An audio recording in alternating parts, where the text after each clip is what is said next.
Hello dear students, আজকে চলে এসেছি তোমাদের সাথে আরও একটি নতুন টপিক নিয়ে। সিডিপিরই একটি গুরুত্বপূর্ণ টপিক।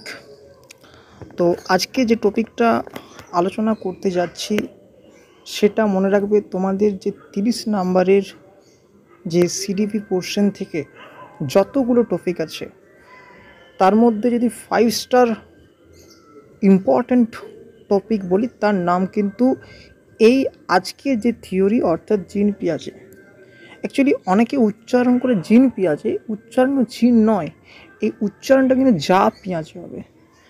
তো যাই হোক, আমরা সময় নষ্ট না করে আজকে একদম আমাদের যে মূল আলোচ্য বিষয় জিন পেঁয়াজে তার উপর আলোচনা করব।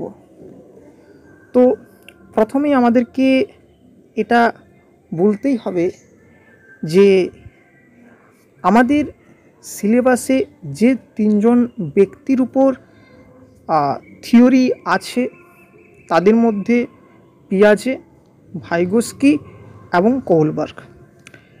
এবং উল্লেখযোগ্য বিষয় হচ্ছে পিয়াজে এবং ভাইগোস্কি দুজনেই যে থট অফ সাইকোলজিতে বিশ্বাস করে তার নাম হচ্ছে কনস্ট্রাকটিভিজম। কি বললাম? কনস্ট্রাকটিভিজম। তাহলে প্রথম প্রশ্ন তোমাদের মধ্যে আসতে পারে যে কনস্ট্রাকটিভিজম মানে কি? What is the meaning of constructivism? দেখো, কনস্ট্রাকটিভিজম কথার বাংলা অর্থ যদি বোঝার চেষ্টা করি তাহলে আমরা বুঝতে পারবো যেখানে এমন একটা টিচিং, এমন একটা লার্নিং প্রসেস যেখানে শিক্ষক, শিক্ষিকা এবং ছাত্রছাত্রী সবাইকে কিন্তু অ্যাক্টিভ পার্টিসিপেট হতে হবে। অর্থাৎ কনস্ট্রাকটিভিজম থিওরিতে বিশ্বাসী যে সমস্ত সাইকোলজিস্টরা আছেন তারা মিনিং মেকিং লার্নিংকে বিশ্বাস করে, অর্থাৎ তারা অ্যাক্টিভ পার্টিসিপেশনে বিশ্বাস করে। আমরা যদি লক্ষ্য করি যে এই পিয়াজে এবং ভাইগোস্কি দুজনেই কিন্তু কনস্ট্রাকটিভিজমের আন্ডারে পড়ছে। বিগত বছরের পরীক্ষায় এই পার্টিকুলার পয়েন্ট থেকেও কিন্তু কোয়েশ্চেন এসছে যে যারা কনস্ট্রাকটিভিজম থটে বিশ্বাস করে তারা অ্যাক্টিভ লার্নিংয়ে বিশ্বাস করে না প্যাসিভ লার্নিংয়ে বিশ্বাস করে। তাহলে তোমরা বুঝতেই পারছো যে এই থটে বিশ্বাসকারী সবাই কিন্তু অ্যাক্টিভ পার্টিসিপেশনে বিশ্বাস করে। এবং খুব গুরুত্বপূর্ণ বিষয়, এই থটে যারা বিশ্বাস করে তারা যেগুলোকে ডিনাই করে, যেগুলোকে তারা সবসময় অপোজ করে, তার মধ্যে কয়েকটা নাম হচ্ছে, যেমন হচ্ছে ড্রিল অ্যান্ড রোট লার্নিং। দেখো, ড্রিল অ্যান্ড রোট লার্নিং মানে কি? ওই চোখ মুছে না বুঝে মুখস্থ করা। এটা কিন্তু কখনোই কনস্ট্রাকটিভিজম থিওরি বা থটে যারা বিশ্বাসী তারা কিন্তু এটাতে বিশ্বাস করে না। সেকেন্ড হচ্ছে কি না, রিইনফোর্সমেন্ট। রিইনফোর্সমেন্ট মানে কি না, কোনো কিছু রিওয়ার্ড দিয়ে, কোনো কিছু পুরস্কারের বিনিময়ে তাকে কিছুক্ষণের জন্য তাকে শেখানো। এটা কিন্তু কনস্ট্রাকটিভিজম থটে যারা বিশ্বাসী তারা কিন্তু এই লার্নিংটাকে অ্যাকসেপ্ট করেনি। তাহলে পরীক্ষায় যদি কখনো এই দুটো পোর্শন পাও যে এরা কি এইগুলোকে অ্যাকসেপ্ট করেছে না ডিনাই করেছে, অর্থাৎ রিইনফোর্সমেন্ট বা আমাদের যে ড্রিল অ্যান্ড রোট লার্নিং, তাহলে বুঝতেই পারছো এগুলো কিন্তু অ্যাকসেপ্ট করেনি, এগুলো কিন্তু ডিনাই করেছে। এবং আজকের বর্তমান যে শিক্ষা ব্যবস্থা বা এডুকেশন পলিসি, অর্থাৎ ন্যাশনাল এডুকেশন পলিসি, বা আমরা যদি 2020 বা আমরা যদি আজকে লক্ষ্য করি ন্যাশনাল কারিকুলাম ফ্রেমওয়ার্ক 2005 বা 2023 যেটা আমাদের লেটেস্ট এসছে, সেখানেও কিন্তু শিক্ষার যে উদ্দেশ্য, যে new method of technology of education যদি আমরা বোঝার চেষ্টা করি, সেখানে কিন্তু এই যে পিয়াজে এবং ভাইগোস্কির যে থিওরি অর্থাৎ যে নিউ প্রসেস অফ এডুকেশন, সেখানে কিন্তু এই কনস্ট্রাকটিভিজমকে কিন্তু অ্যাকসেপ্ট করেছে। এবং চিরাচরিত যে আগের যে এডুকেশন পলিসি ছিল সেখানে কিন্তু ড্রিল অ্যান্ড রোট লার্নিং বা রিএনফোর্সমেন্ট এটা কিন্তু আগে ছিল, কিন্তু আজকে শিক্ষা ব্যবস্থায় কিন্তু সার্বিকভাবে পরিবর্তন এসছে এবং এটাই কিন্তু সঠিক শিক্ষার লক্ষণ বা সঠিক শিক্ষার অঙ্গ। চলে আসে আমাদের এটা মনে রাখতে হবে যে ওই বিভিন্ন রকম পাল নামক বইয়ে লাইনের পর লাইন, বিভিন্ন ঘটনার পর ঘটনা, এত পড়ার সময়ও নেই, আমাদেরকে এক্সাম পয়েন্ট অফ ভিউ থেকে পড়তে হবে। চলে আসো যা পিয়াজে। দেখো প্রথম প্রশ্ন হচ্ছে, পিয়াজে কোথাকার ব্যক্তি? তিনি কি আমাদের ভারতীয়, না অন্য কোনো ফরেনার্স বা অন্য কোনো দেশ থেকে বিলং করতেন বা বিদেশ থেকে বিলং করতেন? এটা জানতে হবে। মনে রাখতে হবে এই পিয়াজে বা যা পিয়াজে ইনি কিন্তু ইন্ডিয়ান নয়, অর্থাৎ তিনি হচ্ছেন সুইস সাইকোলজিস্ট। সুইস সাইকোলজিস্ট মানে কি, না তিনি সুইজারল্যান্ড থেকে বিলং করতেন। আমরা জানি অলরেডি যে ডেভেলপমেন্ট মানে বিকাশ, এই বিকাশের 4টা লেয়ার আছে। সেই 4টা লেয়ারের মধ্যে প্রথম যে লেয়ার সেটা হচ্ছে ফিজিক্যাল ডেভেলপমেন্ট, সেকেন্ড হচ্ছে কগনিটিভ ডেভেলপমেন্ট, তারপরে সোশ্যাল ডেভেলপমেন্ট, তারপর হচ্ছে ইমোশনাল ডেভেলপমেন্ট। দেখো আমাদের যে 3 জনের নাম বললাম, অর্থাৎ পিয়াজে, ভাইগোস্কি এবং কোলবার্গ, এই 3 জনেই কিন্তু এই 4টা যে লেয়ার বললাম, এই 4টা লেয়ারের মধ্যে পার্টিকুলারলি একটা লেয়ারের উপরেই কিন্তু তারা বিস্তারিত আলোচনা করেছে, বা তাদের থিওরিটা যে পার্টিকুলার লেয়ারের উপর তৈরি হয়েছে তার নাম কিন্তু কগনিটিভ ডেভেলপমেন্ট। আচ্ছা, প্রথমে একটু আলোচনা করা যাক কগনিটিভ ডেভেলপমেন্ট মানে কি। দেখো কগনিটিভ ডেভেলপমেন্ট মানে হচ্ছে বৌদ্ধিক বিকাশ। দেখো বৌদ্ধিক বিকাশ মানে কি, দেখো বুদ্ধির সাথে সম্পর্কযুক্ত, আইকিউর সাথে সম্পর্কযুক্ত, মেন্টাল অ্যাবিলিটির সাথে সম্পর্কযুক্ত, অর্থাৎ এমন একটা বিকাশ যেখানে ব্রেনের সাথে অর্থাৎ মস্তিষ্কের সাথে কিন্তু সম্পর্কযুক্ত আছে। তার মানে এটা বুঝতে পারছো যে কগনিটিভ ডেভেলপমেন্ট মানে মেন্টাল ডেভেলপমেন্ট। সেই মেন্টাল ডেভেলপমেন্টের মধ্যে রিজনিং আসতে পারে, লজিক আসতে পারে, থট আসতে পারে, পারসেপশন আসতে পারে, ইত্যাদি ইত্যাদি। তাহলে এই যে একটা শিশুর মনের মধ্যে কি চলছে, বা তার ভাষার কতটা বিকাশ ঘটেছে, বা সে সামাজিকীকরণের মধ্যে কতটা মিশতে পারছে মানুষের সাথে, এই দিকগুলো কিন্তু অনেকটা বা সার্বিকভাবে একটা কিন্তু কগনিটিভ ডেভেলপমেন্ট ডিরেক্টলি বা ইনডিরেক্টলি কিন্তু একটা ইম্প্যাক্ট থাকে বা একটা ইনফ্লুয়েন্স থাকে, এটা কিন্তু জানতে হবে। সুতরাং এই কগনিটিভ ডেভেলপমেন্টের উপর কিন্তু জিন আমাদের যে আলোচ্য বিষয়, যেখানে পিয়াজে একটা পার্টিকুলার থিওরি দিয়েছে যেটা আমাদেরকে ভালোভাবে বুঝতে হবে। দেখো আমি প্রথমেই বললাম যে জিন পিয়াজের থিওরিটার নাম কি, না থিওরিটির নাম হচ্ছে কগনিটিভ ডেভেলপমেন্ট। যদি আমরা কোহলবার্গের থিওরি দেখি, সেখানে কিন্তু কগনিটিভ ডেভেলপমেন্টের ওপর থিওরি দেয়নি, সেখানে মোরালিটির ওপর মানে তার যে থিওরি পাবো আমরা, অর্থাৎ একটা ব্যক্তি সে ঠিক বা ভুলকে কিভাবে আইডেন্টিফাই করে বা সে কীভাবে রেগুলেট হয়, এটা কিন্তু আমরা যে কোহলবার্গ নামক যে ব্যক্তি তিনি কিভাবে তার থটকে প্রকাশ করেছে সেটা কিন্তু ওই থিওরিতে আমরা পাবো। কিন্তু পিয়াজের যে থিওরি, সেখানে কিন্তু তার যে বৌদ্ধিক ক্ষমতা, তার যে মানসিক ক্ষমতা, তার যে মেন্টাল এবিলিটি, তার যে আইকিউ পাওয়ার, সেইটার উপরে তিনি তার প্রকাশভঙ্গি, তিনি তার থট, সেটা কিন্তু প্রকাশ বা তিনি তার ব্যক্ত করেছেন। তো চলে আসি যেটা আমাদের জানতে হবে। দেখো প্রথমেই লেখা আছে যে children are active builders of knowledge. দেখো এইখানে যা কিছু লেখা আছে, এটা যে পয়েন্টের উপর লেখা আছে সেটা হচ্ছে কনস্ট্রাকটিভিজম। দেখো এখানে কিন্তু একটা জিনিস তোমাকে মনে রাখতে হবে যে আমাদের যে যা পিয়াজে বা ভাইগোস্কি দুজনেই কনস্ট্রাকটিভিজমের মধ্যেই পড়ছে, কিন্তু কনস্ট্রাকটিভিজমের আবার বিভিন্ন রকম সেপারেশন আছে, বিভিন্ন রকম ক্লাসিফিকেশন আছে, শ্রেণীবিভাগ আছে। এই কনস্ট্রাকটিভিজমকে 2 ভাগে ভাগ করা যায়, একটা হচ্ছে রেডিক্যাল কনস্ট্রাকটিভিজম আর একটা সোশ্যাল কনস্ট্রাকটিভিজম। রেডিক্যাল মানে কি, না পার্সোনাল মানে কি, না যেখানে ব্যক্তিকে ইম্পর্টেন্স দেওয়া হয়, যেখানে ব্যক্তির এজ, ব্যক্তির যে হেরিডিটি, ব্যক্তির যে স্টেজ, সেইটাকে ইম্পর্টেন্স দেওয়া হয়। আর সোশ্যাল কনস্ট্রাকটিভিজম মানে কি, না এজ বা ব্যক্তির সাথে সাথে সমাজও কিন্তু ইকুয়ালি ইম্পর্টেন্স। অর্থাৎ এখানে কিন্তু আমরা পিয়াজের সাথে ভাইগোস্কির যে ব্যক্তিগত যে পার্থক্য, সেটাও কিন্তু আমরা লক্ষ্য করব। আশা করি বোঝাতে পারলাম।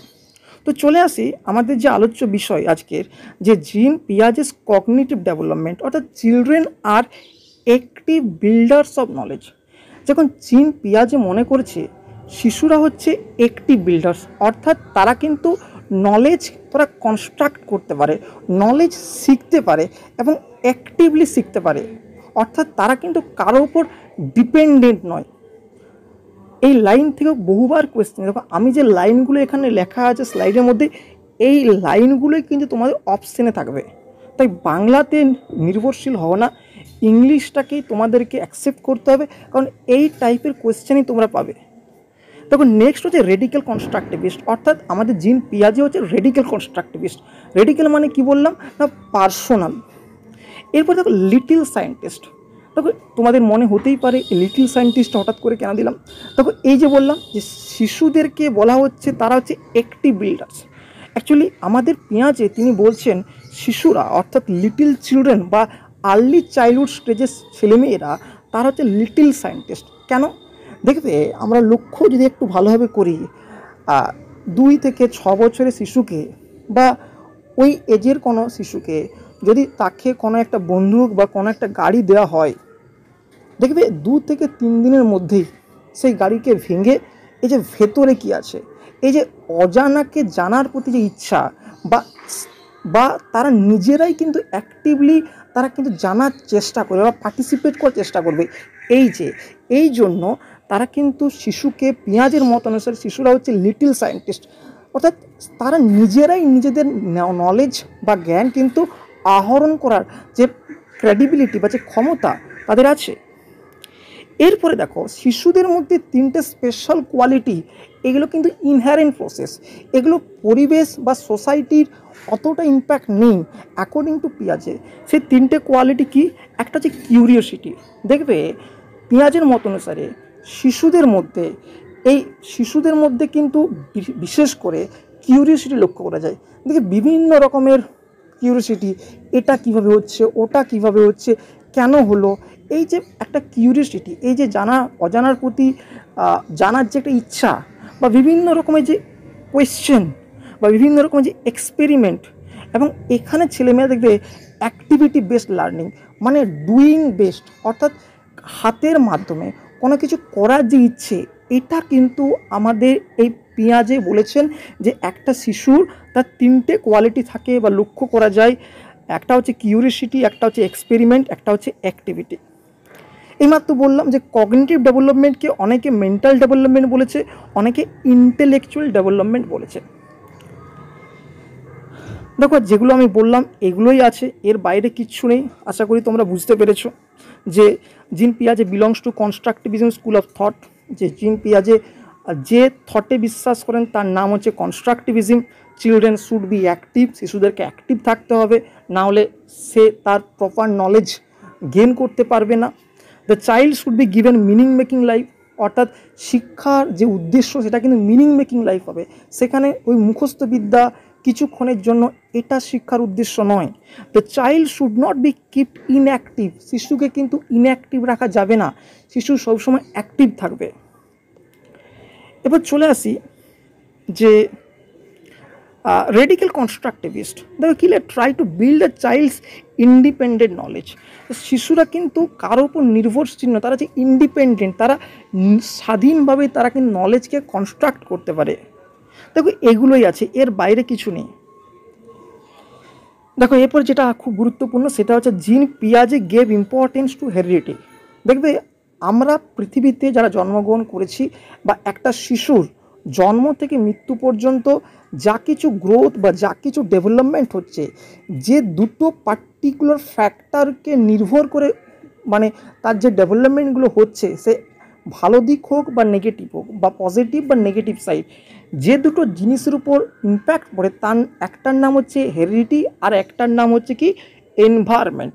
কিন্তু এখানে পিয়াজে এই দুটোর মধ্যে সবচেয়ে যেটা বেশি গুরুত্ব দিয়েছে তার নাম কিন্তু হেরিডিটি, অর্থাৎ তিনি এজকে বেশি গুরুত্ব দিয়েছেন, তিনি স্টেজকে বেশি ইম্পর্টেন্স দিয়েছেন। অর্থাৎ পিয়াজের মত অনুযায়ী একটা শিশুর বিকাশ লার্নিং চেয়েও তার যে ডেভেলপমেন্ট, অর্থাৎ তার যে নির্দিষ্ট একটা বয়সে সেই শিশুটি ওই নির্দিষ্ট পোর্শনটুকু শিখতে পারবে, অর্থাৎ পরিবেশের ভূমিকা বা সোসাইটির ভূমিকা এতটা কিন্তু ইম্প্যাক্ট নয়।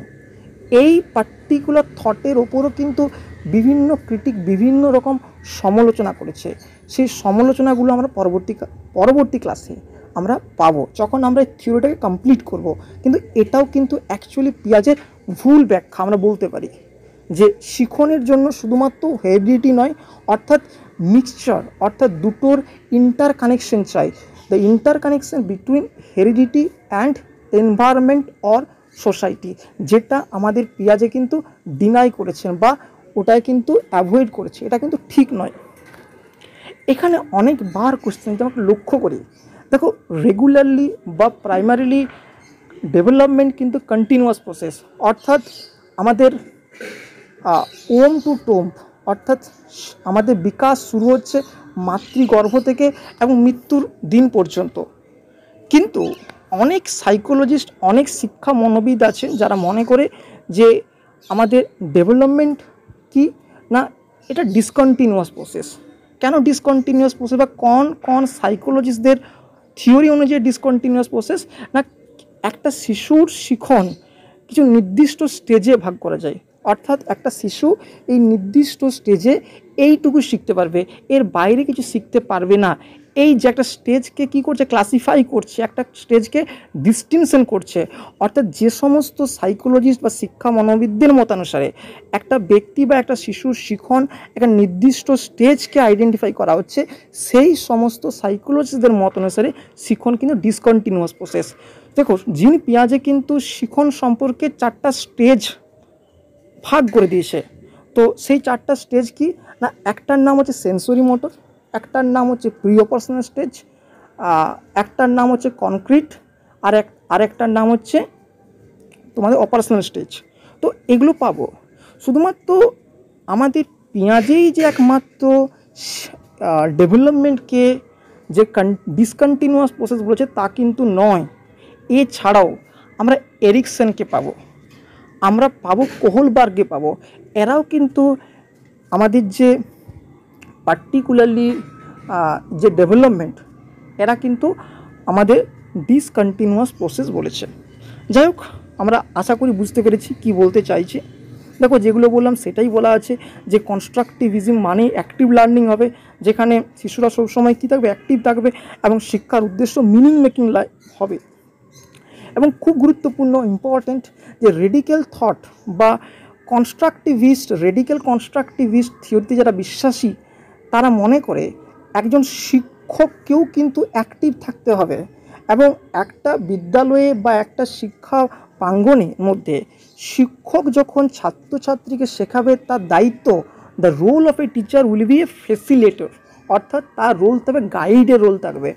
এই ফ্যাসিলিটেটর এই টার্মটা মনে রাখবে, এই টার্ম থেকে তোমাদের কিন্তু আপকামিং এক্সামে কোয়েশ্চেন আসবে।